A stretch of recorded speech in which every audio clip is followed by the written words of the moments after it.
മറ്റൊരു പ്രധാനപ്പെട്ട വാർത്ത കൂത്താട്ടുകുളം നഗരസഭയിൽ സത്യപ്രതിജ്ഞാ ചടങ്ങിനിടെ നിയുക്ത കൌൺസിലർക്ക് മർദ്ദനം.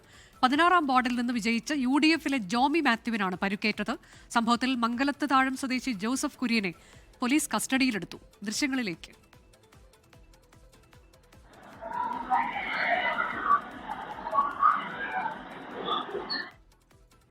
ആൻമരിയ സണ്ണി വിവരങ്ങളുമായി. ആൻമരി, എന്തിനാണ് ജോസഫ് കുര്യൻ ഇയാളെ മർദ്ദിച്ചത്? ഇതിൽ എന്തെങ്കിലും രാഷ്ട്രീയ പ്രശ്നങ്ങളാണോ അതോ മറ്റെന്തെങ്കിലും തർക്കങ്ങളാണോ? വിവരങ്ങൾ. അനുജ, ഈ തെരഞ്ഞെടുപ്പ് ഘട്ടത്തിൽ ആദ്യഘട്ടം മുതൽ തന്നെ ഇവർ തമ്മിൽ ചെറിയ പ്രശ്നങ്ങൾ ഉണ്ടായിരുന്നു. രണ്ടുപേരും ഒരേ പാർട്ടിക്കാർ തന്നെയാണ്. UDF-ലെ തന്നെ ആളുകൾ തന്നെയാണ്. ഈ പരിക്കേറ്റയാളും അതോടൊപ്പം തന്നെ മർദ്ദിച്ചയാളും ഒരേ പാർട്ടിക്കാർ തന്നെയാണ്. ഈ തെരഞ്ഞെടുപ്പ് സമയത്ത് ഇവർ തമ്മിൽ ചില വ്യക്തിപരമായിട്ടുള്ള ചില പ്രശ്നങ്ങൾ ഉണ്ടായിരുന്നു.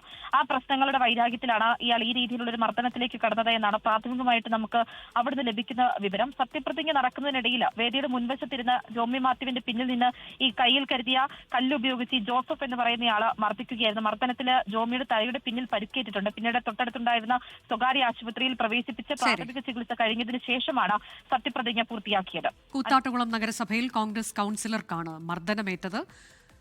അതിന്റെ വിശദാംശങ്ങളാണ് ആൻമരിയ സണ്ണി നൽകിയത്. ലോകത്തെവിടെയായാലും ഏത് സമയത്തും 24 വാർത്തകളും ഓഗ്മെന്റഡ് റിയാലിറ്റി പാക്കേജുകളും എക്സ്പ്ലെയിനറുകളും വിശദമായി കാണാൻ ഞങ്ങളുടെ YouTube ചാനൽ നിങ്ങൾക്ക് സബ്സ്ക്രൈബ് ചെയ്യാം.